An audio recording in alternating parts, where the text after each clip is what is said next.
12 kesalahan umum bahasa Inggris di dalam dunia bisnis. Mr. D punya tips belajar bahasa Inggris cara praktis dan gratis. Nomor 1, kalau di look atau looking, itu bisa dua-duanya, gak apa-apa. I look forward to hearing, I'm looking forward to hearing. Yang penting setelah to di situ harus ing. Aku tahu.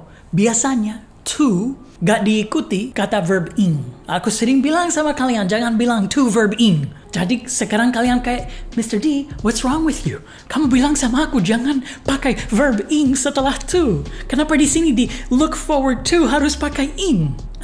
Ada alasan, baby, dan itu pengecualian.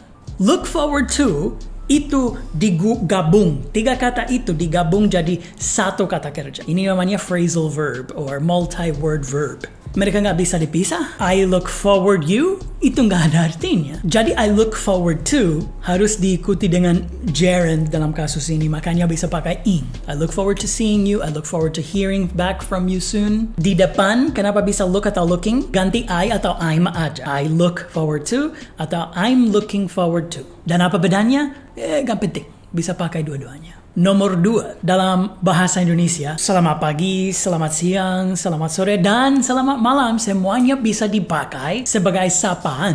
Tapi good night dalam bahasa Inggris khusus dipakai sebagai selamat tidur. Juga bisa dipakai kayak goodbye-nya. Karena kalau aku lagi pergi dari rumah kamu bisa bilang have a good night. Kalau goodbye bisa, kalau hello gak bisa. Jadi kalau kamu mulai presentasi jam 9 malam atau 8 malam kalau ada conference gitu dengan good night everybody, semuanya akan tidur. Jadi jangan ya. Oh, what a beautiful audience. Good night everyone. Why are you going to sleep? I have a presentation to give. Mungkin lebih bagus good evening aja. Walaupun ya udah night, ya pakai good evening aja. Atau hello. Gak apa-apa. Kadang-kadang orang mau pakai selamat pagi, selamat siang, selamat sore. Bisa dipakai hello aja. Hello udah cukup. Gak apa-apa kalau mau pakai hello. Nomor 3, dateline. Itu salah. Yang benar deadline. Ya, garis mati.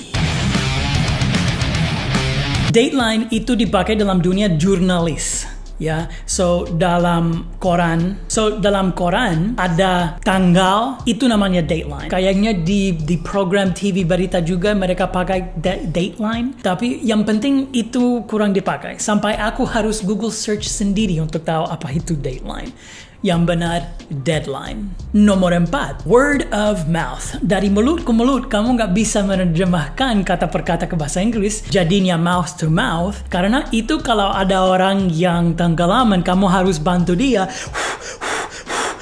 Itu mouth to mouth. Customers kalian, mereka nggak cium-cium satu sama lain ya.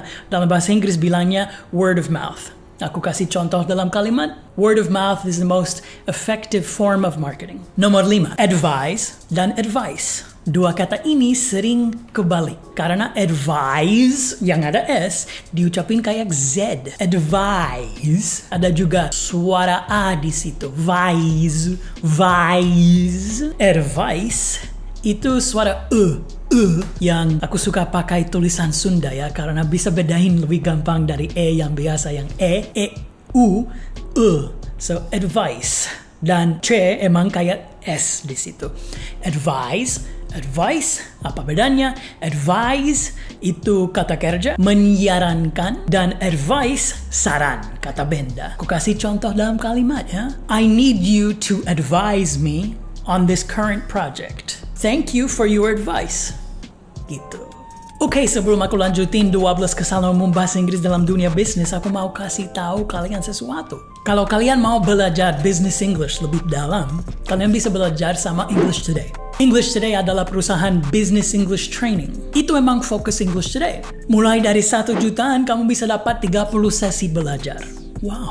Nah, di English Today, pengajarnya adalah profesional. Nah, ada aku. Pengajar English Today adalah guru bahasa Inggris lokal dan native yang berpengalaman mengajar bahasa Inggris selama bertahun-tahun. English Today punya metode belajar online yang interaktif, menyenangkan, dan efektif. Khususnya buat kamu yang pengen meningkatkan kemampuan bahasa Inggris kamu dalam waktu yang singkat. Info lebih lanjut cek di description box. I'll see you in an English Today class. Nomor 6. Dalam bahasa Indonesia bisa bilang, aku tunggu kabar baik dari kamu. Kita tunggu kabar baik dari kamu. Dari kalian. Dalam bahasa Inggris kalau bilangnya we await your good news, we're looking forward to your good news, sesuatu kayak gitu. Kalau pakai good di situ, dalam bahasa Inggris gak cocok. Kedengar sedikit agresif atau maksa atau putus asa, desperate. Oh, we really need some good news from you. Please don't give bad news. Jadi maksud aku di sini gak ada terjemahan. Maksudnya jangan pakai goodnya aja. Kamu bisa bilang we await your response. We are looking forward to your response, gitu. Yang penting jangan pakai goodnya, terutama kalau mau bikin deal, ya kan? Kedengar maksa. So, jangan pakai goodnya aja, itu aja. Nomor 7, in progress versus on progress. Sebenarnya aku nggak tahu kalau ini berasal dari menerjemahkan kata per kata bahasa Indonesia. Ini cuma karena in dan on itu agak mirip dalam bahasa Inggris, ya kan? Sekarang aku nggak mau ngajarin bedanya in, on, at karena itu terlalu panjang penjelasannya dan ada di video lain. Yang penting di sini in progress itu yang benar. Kalau on progress sedikit beda. Kenapa? Ini namanya collocation. Jadi in progress udah di collocated sama progress. In sama progress gitu. Kalau bos kamu tanya sama kamu, is the project done yet? Kamu bisa bilang, sorry sir, it's still in progress. Oke, nomor 8. Dalam bahasa Indonesia bisa dibilang, terima kasih atas kedatanganmu. Kalau terjemahkan gitu ke bahasa Inggris, thank you for your coming atau thank you for your come, gak cocok, oke? Jadi, lebih bagus hapus your-nya aja. Thank you for coming.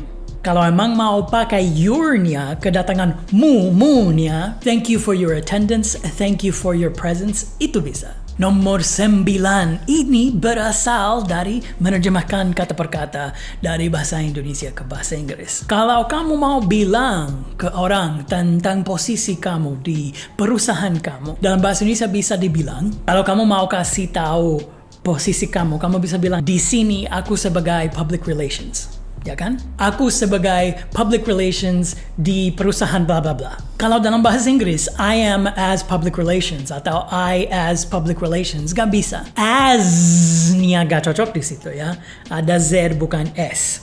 Nah, kalau bilang I work as a public relations, tapi kita masih butuh kata benda di situ. I work as a public relations associate, public relations manager, public relations, ya kita butuh posisi di situ. Tapi lebih cocok I am a.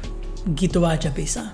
Aku adalah I am a public relations officer, associate, staff member at. Di situ bisa pakai at perusahaannya. In, gak apa-apa. On, jangan. Nomor 10, jilat. Ya, oke. Dalam bahasa Indonesia bilangnya jilat ya, kalau kamu terlalu peres sama bos karena ada yang mau, ya kan?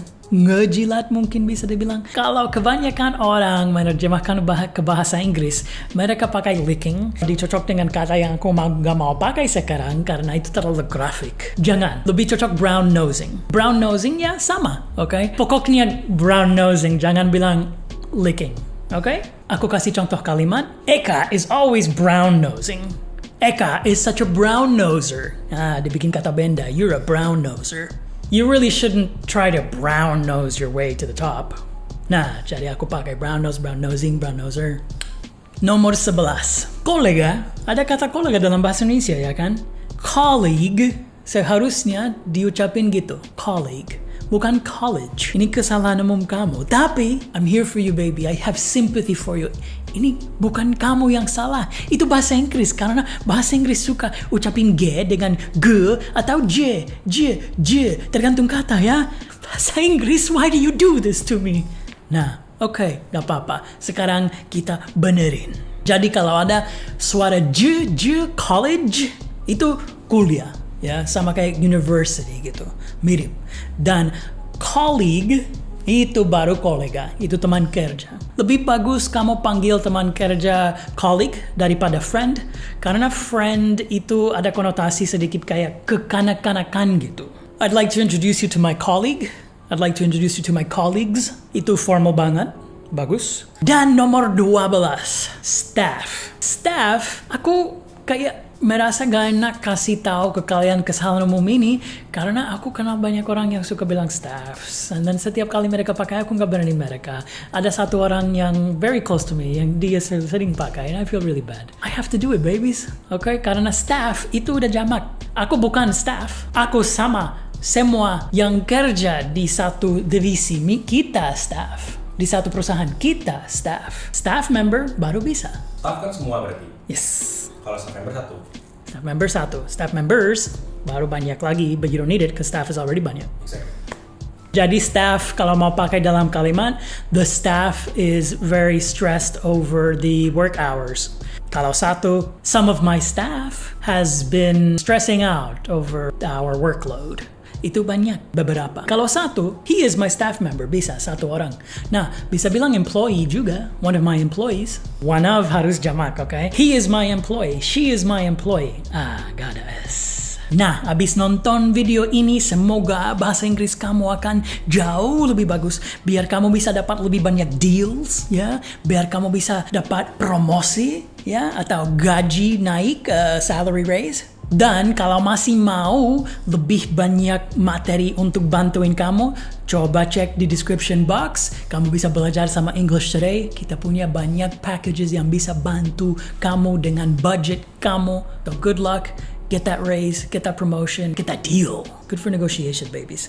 Berarti kalau aku naik gaji, aku les di English Today dulu, terus kita nego. Hey, English Today, don't give him classes, yeah? Because I don't have enough money to give him a raise. Semoga video ini bermanfaat. Kalau ada pertanyaan lagi tentang materi yang ada dalam video ini atau materi lain, silakan tanya di comments. Jangan lupa subscribe, jangan lupa share video ini sama teman-teman kamu. Dan jangan lupa like and turn on post notification biar selalu tahu kalau ada video baru dari aku. See you next time.